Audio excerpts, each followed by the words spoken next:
Bab 7. Jodoh saya.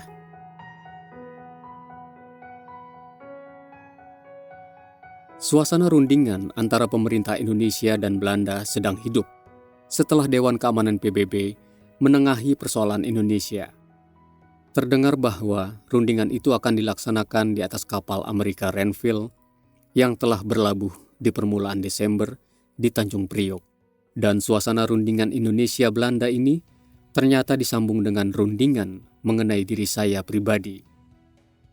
Datanglah keluarga Pak Prawiro Wiharjo yang tinggal di Wuryantoro ke daerah di sekitar tempat saya. Maka saya menemui mereka. Percakapan kami pada mulanya menyangkut hal-hal yang biasa saja. Tetapi tidak lama setelah itu, muncul pertanyaan yang tidak saya sangka. Ibu Prawiro bertanya soal hari depan saya. Diingatkannya bahwa saya sudah berusia 26 tahun. Sebab di kampung kita, orang seusia itu mestinya sudah berumah tangga. Mula-mula saya tidak menganggap serius soal ini. Saya jelaskan kepada mereka bahwa saya sedang sibuk di resimen. Perjuangan belum selesai. Kekacauan masih mengancam. Belanda masih belum mau angkat kaki dari negeri kita. Tetapi Ibu Prawiro menekankan bahwa perkawinan tidak perlu terhalang oleh perjuangan. Membentuk keluarga adalah penting, katanya. Tetapi siapa pasangan saya? Saya balik bertanya kepada mereka. Saya tidak punya calon. Percayakan soal itu kepada kami, kata Bu Prawiro. Kamu masih ingat kepada Siti Hartinah, teman sekelas adikmu Sulardi, waktu di Wonogiri? Tanya Ibu Prawiro. Saya mengangguk mengiyakan. Saya ingat. Tetapi bagaimana bisa, pikir saya. Apa dia akan mau, tanya saya. Apa orang tuanya akan memberikan? Mereka orang ningrat. Ayahnya Wedana, pegawai Mangkunegaran. Bu Prawiro kelihatannya seperti tidak menganggap hal itu sebagai persoalan. Mungkin dirasakannya, zaman sudah berubah. Saya kenal dengan orang yang dekat dengan mereka, kata Bu Prawiro. Saya akan minta dia menanyakan, apa mereka dapat menerima kedatanganku. Saya tahu cara-caranya. Saya tahu adat kebiasaan di situ, katanya. Saya tidak mau mengecewakan Bu Prawiro. Dan saya ingat, apa yang dikemukakan Ibu Prawiro itu benar. Hati saya tergugah. Memang benar, kita mesti membentuk keluarga. Kita diwajibkan oleh keyakinan agama kita untuk melanjutkan keturunan kita, dan hanya melewati pernikahan, kita bisa melanjutkan keturunan kita dengan sah. Sebab itu, kita harus membentuk keluarga sebagai perantara untuk melahirkan keturunan kita. Ternyata, Pak Sumoharjomo dan Ibu Hatmanti sedia menerima kami setelah Ibu Prawiro mendapatkan seseorang yang bertindak lebih dahulu sebagai perantara.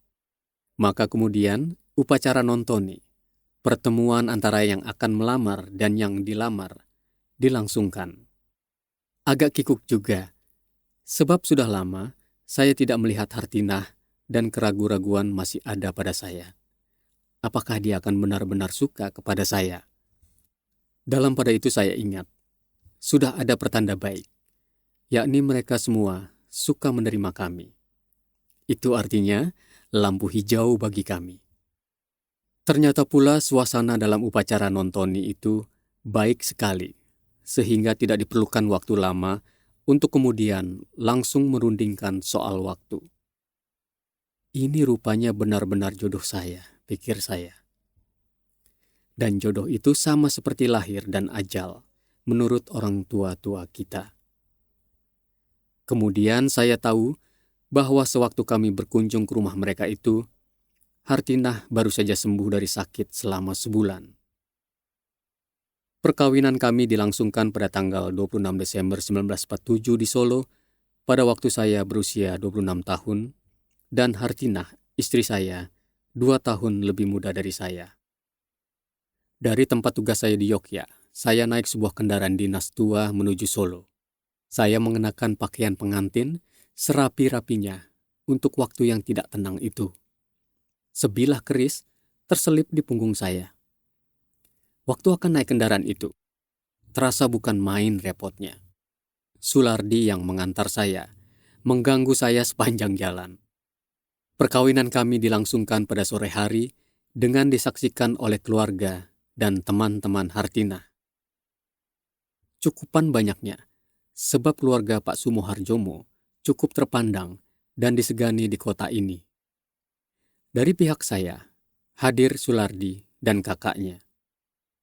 Tetapi kejadian yang bagi saya amat penting ini, sayang tak ada yang mengabadikannya dengan potret. Maklumlah, keadaan serba darurat. Malam harinya diadakan selamatan, tetapi cuma bisa dengan memasang beberapa buah lilin, karena kota Solo waktu itu harus digelapkan di waktu malam, mencegah terjadinya bahaya besar jika Belanda melakukan serangan udara lagi. 3 hari sesudah perkawinan, saya boyong istri saya ke Yogyakarta. Saya harus kembali menjalankan tugas militer saya, dan kemudian istri saya mulai dengan tugasnya sebagai istri komandan resimen. Dunia baru baginya. Sekalipun sebelum ini, ia giat dalam palang merah, dekat dengan barisan-barisan pejuang. Alhasil, perkawinan kami tidak didahului dengan cinta-cintaan seperti yang dialami oleh anak muda di tahun 80-an seperti sekarang ini.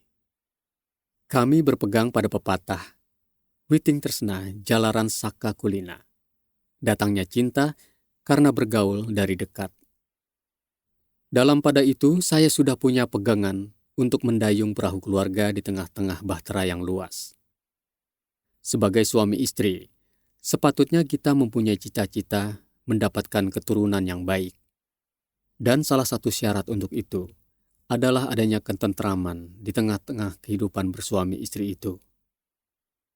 Ketentraman itu sebenarnya adalah saling pengertian antara suami dan istri. Tanpa saling mencintai, saling mengerti, tak akan ada kebahagiaan di rumah. Dan kebahagiaan hidup antara suami istri itu tidak hanya untuk kedua orang itu, melainkan termasuk kewajibannya untuk menurunkan keturunan sebagai kodrat orang hidup yang percaya kepada Tuhan yang Maha Kuasa. Bahwasanya suka terjadi cekcok antara suami dan istri, itu adalah manusiawi. Tetapi percekcokan itu bukan sesuatu untuk dibiarkan menjadi sebab perpecahan, melainkan untuk mengoreksi satu sama yang lain, saling mengendapkan diri, dan bukan untuk menjadi berantakan. Dengan pegangan itu, kami berlayar di atas perahu keluarga kami. Dan kami kemudian dititipi 6 anak, yakni 3 laki-laki dan 3 perempuan.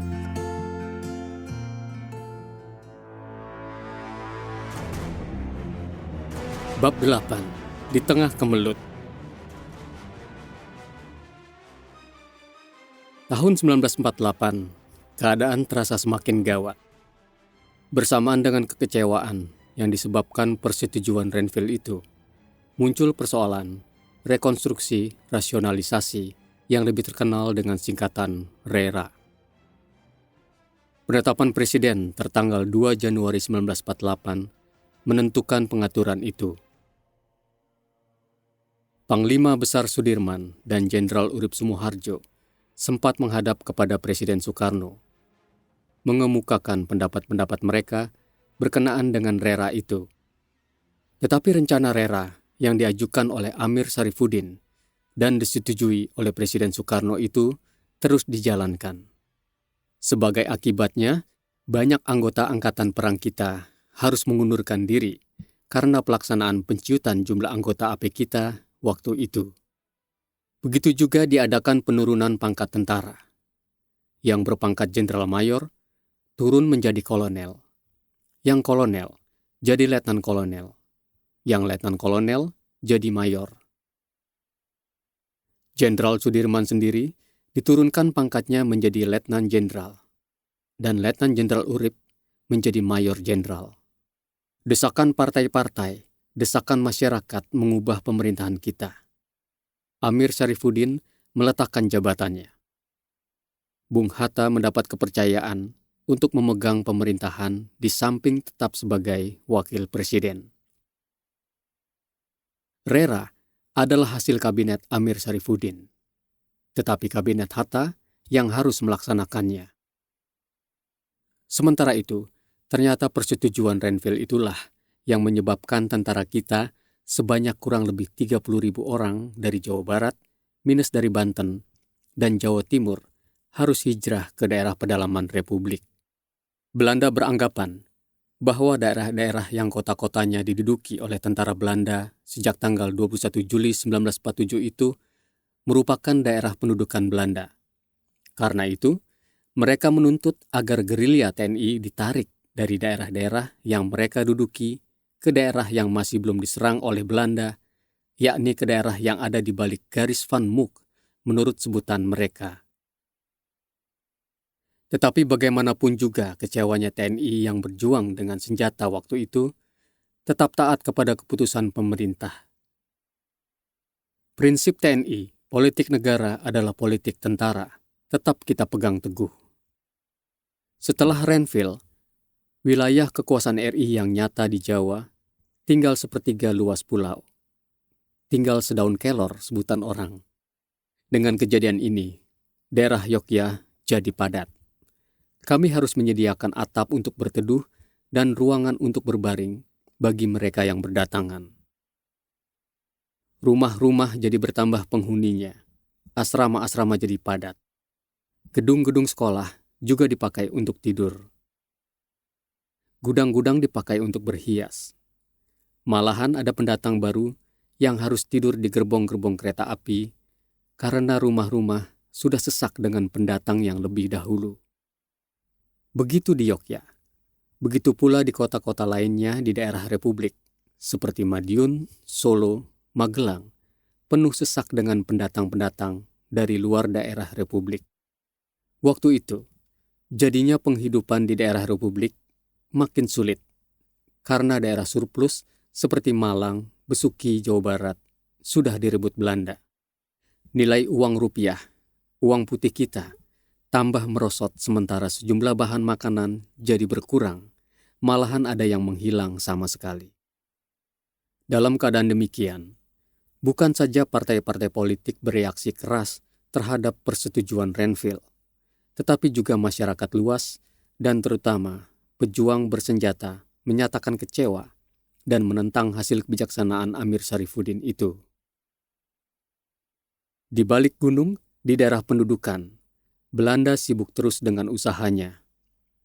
Mereka terus-menerus menambah pasukannya yang didatangkan dari Eropa supaya mencapai jumlah sampai lebih dari 100.000 orang yang meliputi beberapa divisi dan beberapa brigade yang berdiri sendiri. Sementara itu mereka terus menambah negara-negara boneka di Madura, di Bandung, di Sumatera Timur, di Sulawesi Selatan. Rundingan berjalan terus, sementara tekanan berat dari pihak Belanda juga terus ditimpakan kepada kita. Dalam suasana demikian, suhu politik meningkat.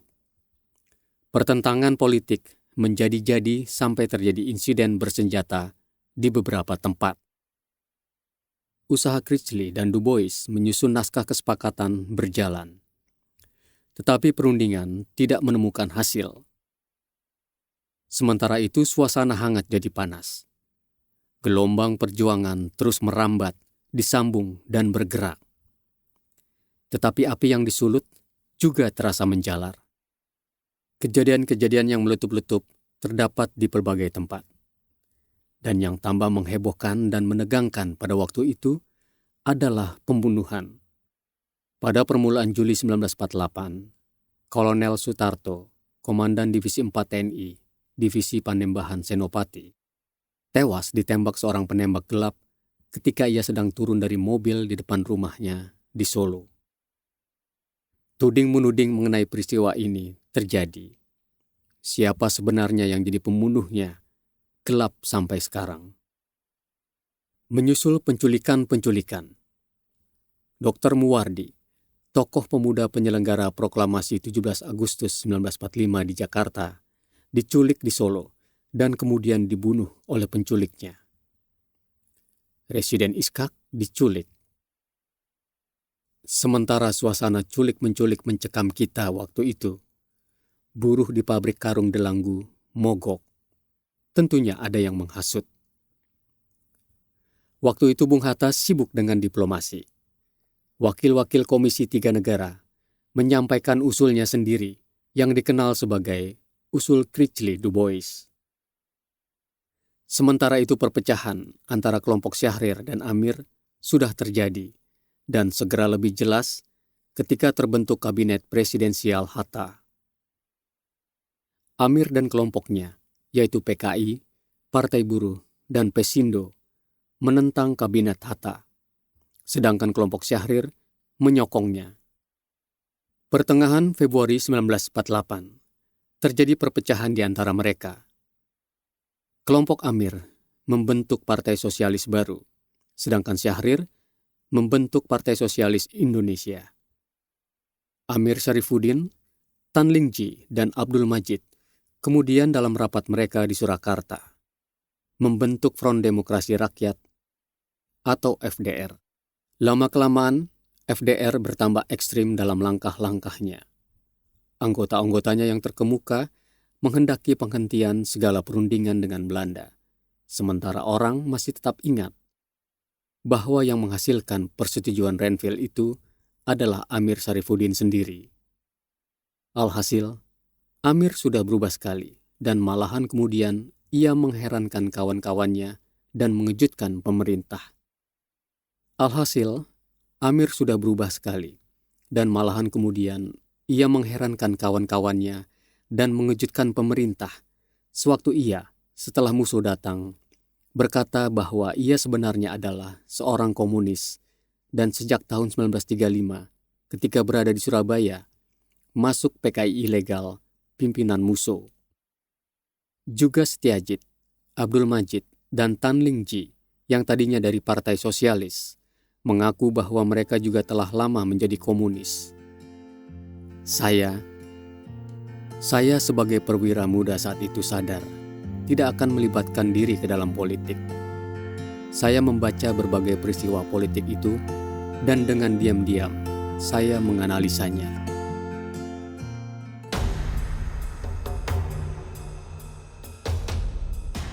Bab 9. Maka meletuslah pemberontakan PKI Madiun. Sekali waktu, saya pergi ke Jawa Timur dan bertemu di sana antara lain dengan Pak Sungkono dan Kretarto. Ketika itu suasana di Solo sedang panas. Saya ingat, waktu itu di sana ada Letkol Suwadi sebagai komandan resimen di Solo dengan komandan batalionnya, Mayor Soeharto, ada Mayor Slamet Riyadi, Mayor Sunitioso, dan Mayor Sudikdo. Tetapi sebagian dari Satuan Panembahan Senopati sudah dipengaruhi PKI. Itulah yang menyebabkan terjadinya insiden bentrokan dengan Siliwangi yang sedang hijrah. Sewaktu saya kembali dari Jawa Timur, persis di jembatan Juruk Solo, saya ditahan lalu dibawa ke pos Siliwangi. Saya dilucuti, senjata saya diambil. Ternyata karena nama saya Soeharto, saya dikira Mayor Soeharto dari batalion di Solo. Lalu saya dibawa ke markas Kesatuan Siliwangi yang berada di gedung Wali Kota Solo sekarang. Saya diinterogasi di sana. Tetapi kebetulan muncul seseorang yang mengenal saya, dan dia itu adalah panglimanya sendiri, Kolonel Sadikin. "Loh, mengapa kamu di sini?" katanya. "Saya sendiri tidak tahu. Mengapa saya ditahan di sini?" kata saya. Lalu saya terangkan dari mana dan akan kemana saya waktu itu. Pak Sadikin sendiri yang menegaskan bahwa saya adalah temannya. "Dia teman kita," katanya. "Letnan Kolonel Soeharto dari Jogja." Maka kemudian saya dilepaskan, senjata dikembalikan, dan saya terus pergi ke Yogyakarta. Kejadian inilah yang ditulis orang sekian tahun kemudian. Tetapi peristiwa itu terjadi sebelum meletusnya Madiun Affair. Di minggu kedua bulan Agustus 1948, Musso yang sejak tahun 1926 sudah meninggalkan Indonesia, datang dari Rusia di Jogja bersama Suritno yang disebut-sebut telah mengadakan hubungan diplomatik atas nama pemerintah Indonesia dengan beberapa negara Blok Timur. Musso diterima oleh Presiden Soekarno dan mengadakan pembicaraan. Tetapi nyatanya, pertemuan mereka itu tidak menghasilkan buah yang baik. Malahan sebaliknya. Amir Syarifuddin sudah membuka topengnya dan sangat menentang pemerintahan Hatta yang teguh melaksanakan rasionalisasi atas angkatan perang kita. Sementara itu rundingan diplomasi berjalan terus dengan berpindah-pindah tempat. Kohran bicara dengan Pak Hatta, tetapi hasilnya tidak memuaskan, malahan merasa tak berujung.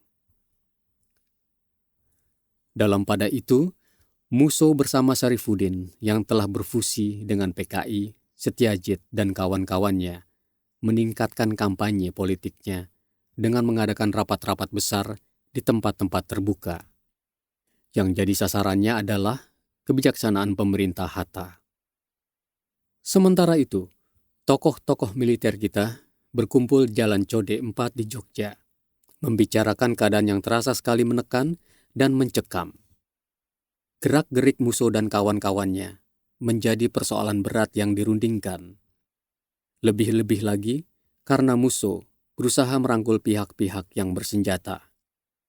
Di tengah suasana ini saya mendapat tugas dari Panglima Besar Jenderal Sudirman untuk meyakinkan Letkol Suwadi, Komandan Pasukan Panembahan Senopati dari Solo, supaya jangan sampai ia masuk perangkap Front Demokrasi Rakyat atau FDR yang melawan pemerintah kita itu.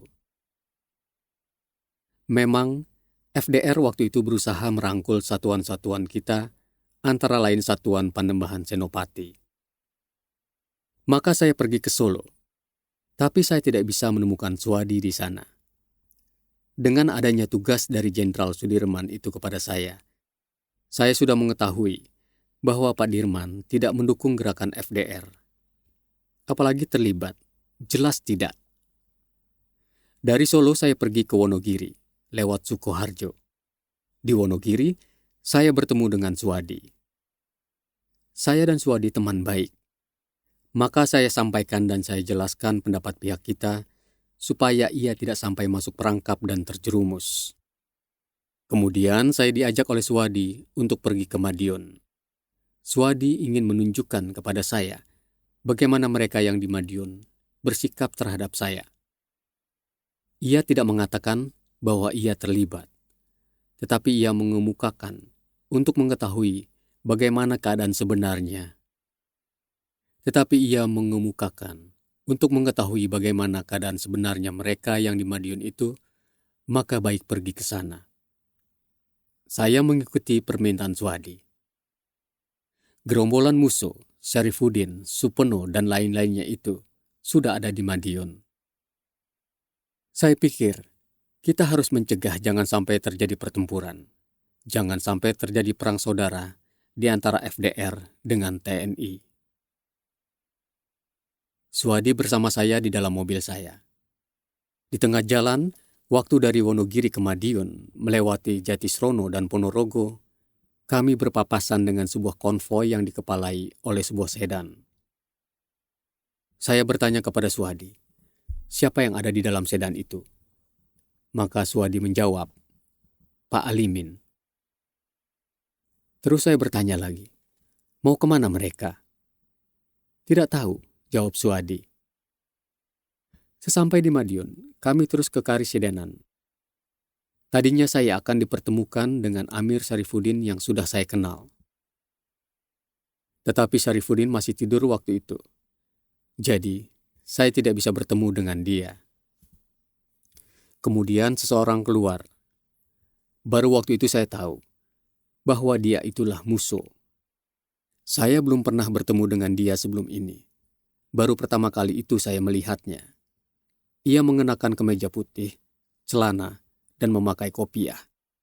Maka kemudian kami bicara-bicara, mengobrol. Saya tidak mengatakan bahwa saya disuruh oleh Pak Dirman. Tetapi entah apa yang dikatakan oleh Suwadi kepadanya. Lalu saya kemukakan kepada Musso bahwa janggal, waktu kita sekarang menghadapi Belanda, kok kita saling bermusuhan?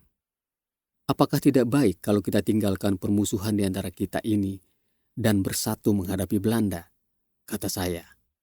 Dia menjawab, bagi saya pun demikian, Bung Harto. Saya juga datang kembali ke Indonesia untuk mempertahankan kemerdekaan yang sudah kita capai. Tetapi masalahnya, saya tidak mau bekerja sama dengan Belanda. Saya tidak percaya lagi kepada Belanda. Belanda itu harus kita hadapi. Sementara kita menghadapinya, rupa-rupanya Soekarno dan Hatta tidak senang kepada saya, mencurigai saya. Bahkan, saya akan dihancurkannya. Padahal saya memberikan saran. Ya, pokoknya ada perbedaan cara dalam perjuangan, tambahnya dengan menegaskan lagi bahwa ia tidak percaya kepada Belanda dan akan terus melawan Belanda. Tetapi Soekarno dan Hatta mau berunding dengan Belanda, kata Musso.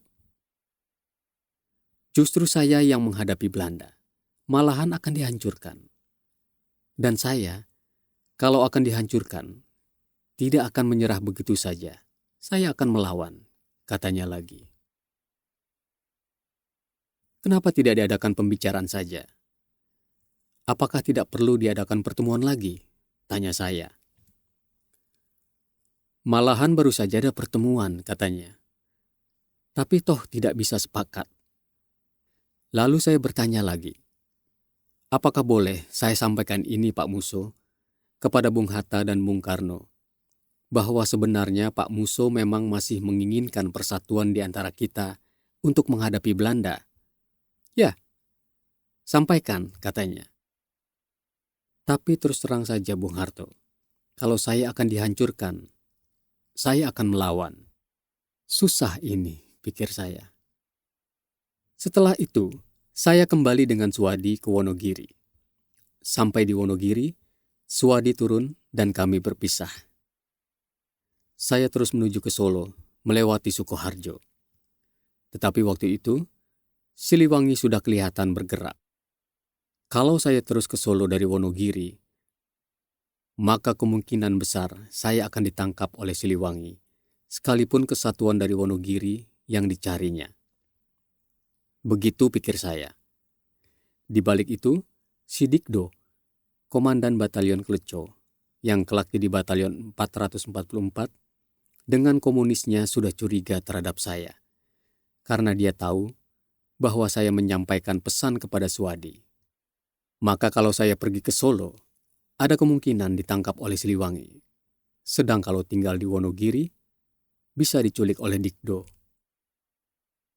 Karena saya sudah tahu daerah Wonogiri, dan tahu pula jalan dari Wonogiri ke Manyaran, terus ke Wonosari, dan terus ke Yogyakarta, maka saya tempuh jalan yang saya kenal itu. Dalam perjalanan ini, saya singgah di Wuryantoro, tempat di mana saya dibesarkan, dan tiba di Yogyakarta pagi hari. Maka kemudian saya lapor kepada Panglima Besar Sudirman, bahwa saya bertemu dengan Musso, dan saya ceritakan segala seperti adanya.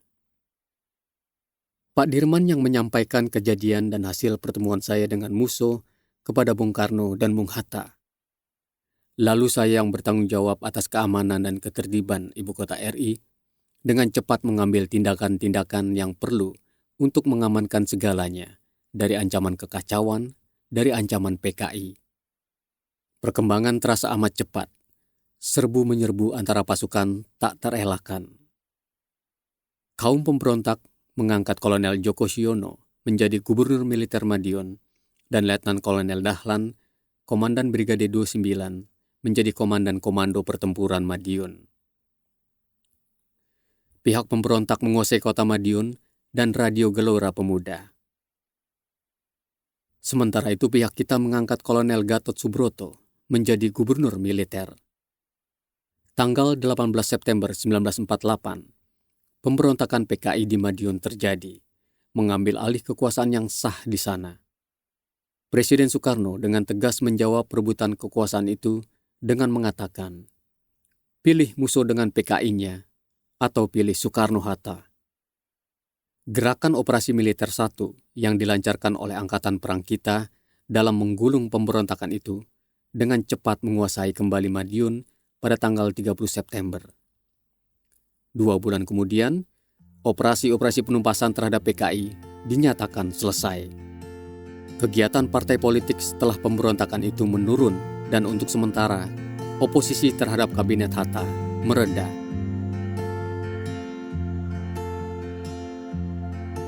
Dengarkan bagian selanjutnya hanya di channel Dengar Buku.